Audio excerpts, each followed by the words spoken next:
Арбаңыздар, уюткулуу кыргыз журту.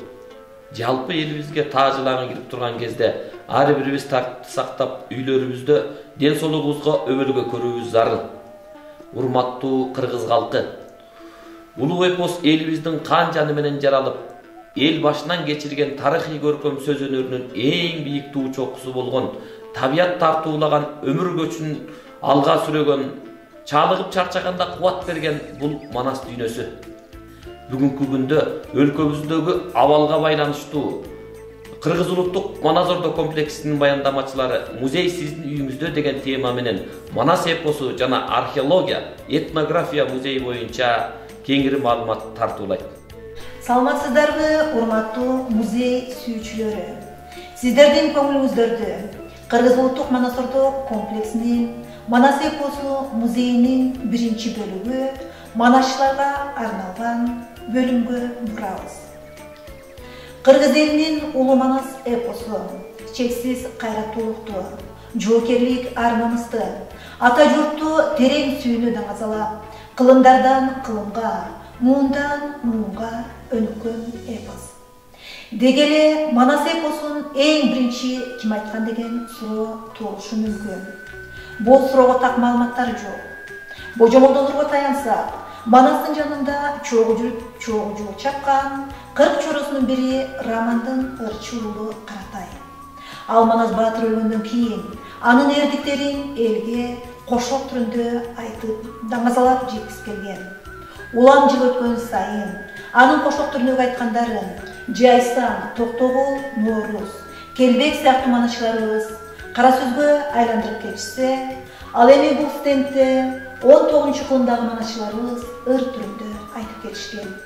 Алар Азиз Өмөров, Жаңыбай Кожеков, Кенжекара Калча уулу, Байымбет Абдрахманов, Тыныбек Жапиев жана Шапак Рысмендиев. Сиздерге Кенжекара Калча тууралуу айта кетсем, Кенжекара башка манасчылардан өзгөчөлөнүп, Манас эпосун музыкалаштырып, Кыргыздын улуттук музыкалык аспабы кыл-кыяктын коштоосунда айткан. Бул сүрөттө 1903 жылы Петербургдук студент Борис Смирнов тартып алат дагы, мунун сүрөтүн тартып гана тем койбостон, Манас айтуудагы үнүн дагы тасмага жаздырып калтырган. Төмөнкү экспозицияда Кенжекаранын айтуусундагы Семетейдин Айчүрөккө үйлөнүшү жөнүндөгү эпизод жазылып алынган.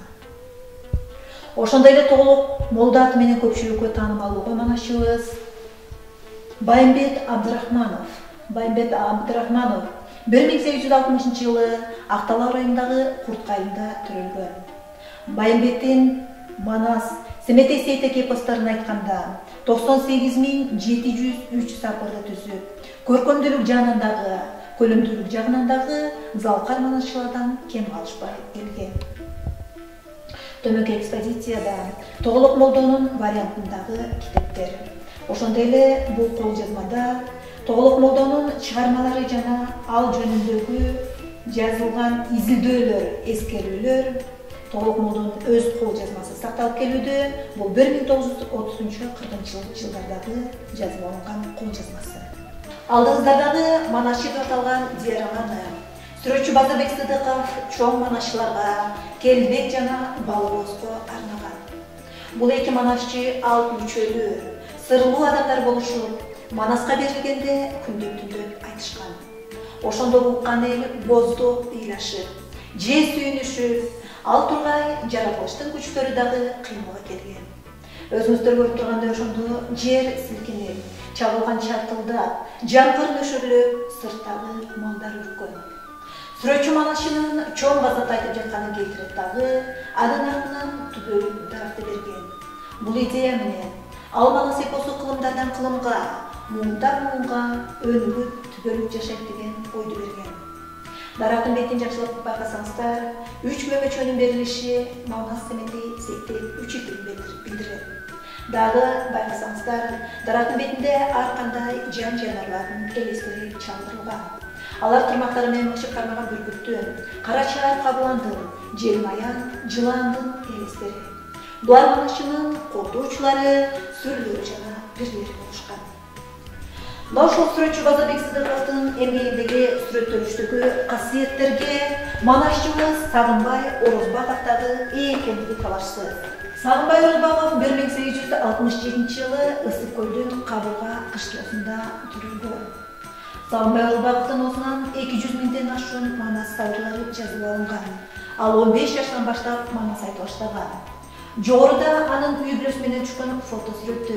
Байбичеси небереси менен Сагынбай уулу Аманкул дагы ата салтын колдоп манас айткан.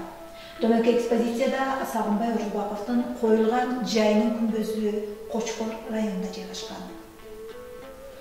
Сагынбай Орозбаковдун өзүнүн колдонуп келген буюмдары бизде сакталып келүүдө. Жогоруда кийизден жасалган жайнамасы, чайнеги жана тулгасы. Стендте 1884 жылы Актабал районундагы Курткайда төрөлгөн композитор Калый Молдобасановдун атасы Молдобасан Мусулманкулов. Молдобасан Мусулманкулов манас айтуу менен бирге элдик лирикаларды аткарган чебер комуш катары таанылган адам болгон. Жогоруда Молдобасан Мусулманкуловдун композитор Мураталы Күрөлкеев менен түшкөн фото сүрөттү. Ошондой эле элдик чыгармаларды топтоочу Абдыкалык Чурабаев менен түшкөн сүрөттү. Мында болсо кыргыз эстеринин эл артисттери Муса Баедов, Жумамедул Шералиев, Кудул Шаршен Термечиков, Алыкул Үсөнбаевдер менен түшкөн фото сүрөттөрү. 20-кылымдын көмөр аталган Саябай Каралаев.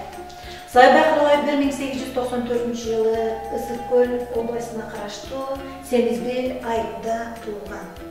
Саябай Каралаев манас айтып жатканда шаңкылдаган үн менен ырдап, баатырлардын ачы айкырыктарын, кылычтардын шаңкыраганын, тынымсыз кыймыл аракеттер менен туурала туруп, дал болгон угуучуларга поэтикалык жандуу картина элестетип бере алган.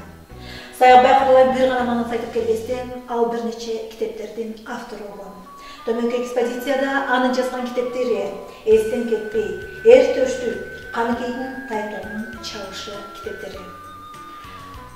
Стендте Саябай Каралаевдин жогоруда көрүп турасыздар Чыңгыз Айтматов менен жолугушкан учуру. Ошондой эле Кыргыз илимдер академиясындагы белгилүү окумуштуулар менен түшкөн фото сүрөттөрү. Бул жерде Темиркул Үмөталиев, ошондой эле Алыкул Үсөнбаевдер менен түшкөн фото сүрөттөрү. Төмөнкү экспозицияда Саябай Каралаевга мамлекет тарабынан берилген сыйлыктардын күбөлүктөрү, өздүк документтери сакталып келүүдө. Экспозицияда 1960-70 жылдары Саябай Каралаевга делеке берилген комуз. Бул комуз менен улуу манашчы Саябай Каралаев, чоң комузчулар Карамолдо Орозов жана Ыбырай Тумановдордун күүлөрүнөн чептирип уккан. Ошондой эле тажиктин улуттук музыкалык аспабы рубок. Улуу жазуучу Мирза Турсунзаде Саябай Каралаевга береке берген. Стендте 19-кылымдын манашчылары Ибраим Абдрахманов, Актан Тыныбеков, Мамбет Чокморов, Акмат Рысмендиев, Шабай Азизов, Каба Атабеков, Уркаш Мамбеталиев жана Асанкан Жуманалиев. Улуу манашчыларыбыздын учугун улап келе жаткан бүгүнкү күндөгү республикага белгилүү манашчыларыбыз Таланталы Бакчиев, Байлиев Замир, Кучурбаев Самат, Дөөлөт Сыдыков, Улан Исмаилов, Ырыспай Исаков жана Мамадалиев Камил. Камил бүгүнкү күндө Манас Ордо комплексинин манашчысы жана Манас сабагынын мансатчысы болуп эмгектенип келүүдө. Стендте аял затынан чыккан Семетейчи Сейдене Молдуке кызы 1922 жылы Кетмен төбө өрөөнүнүн көтөрмө айылында жарык дүйнөгө келген. Семетейчи апабыз үчилдиктин Семетей бөлүгүн айткандыктан Семетейчи Сейдене атка атыккан. Экспозицияда көйлөгү жана жолугу сакталып келүүдө. Өзгөчөлөгөн манашчыларыбыздын бири Жусуп Мамай. Жусуп Мамай 1918 жылы Чыгыш Түркістандагы азыркы Кытай Эл Республикасынын Шинжяң Уйгур автоном районундагы Акчи Оданы Меркеч айылында ат жайлоо конушунда төрөлгөн. Маначынын эң биринчи устаты өзүнүн агасы Балбай болгон. Жусуп Мамай Манас эпосунун 8-урпагына чейин айткан. Алар Манас, Семетей, Сейтек, Кененим, Сейитим, Асылбача, Бекбача, Сомбелек жана Чигетей. Анын айтымында бул эпос 500.000 ырсакты түзгөн. Урматтуу музей сүйүүчүлөр, ушуну менен сиздерге арналган баяндамабыздын биринчи бөлүмү соңуна келип жетти. Кайрадан экинчи бөлүктөн жолугушканча сак саламатта болуңуздар.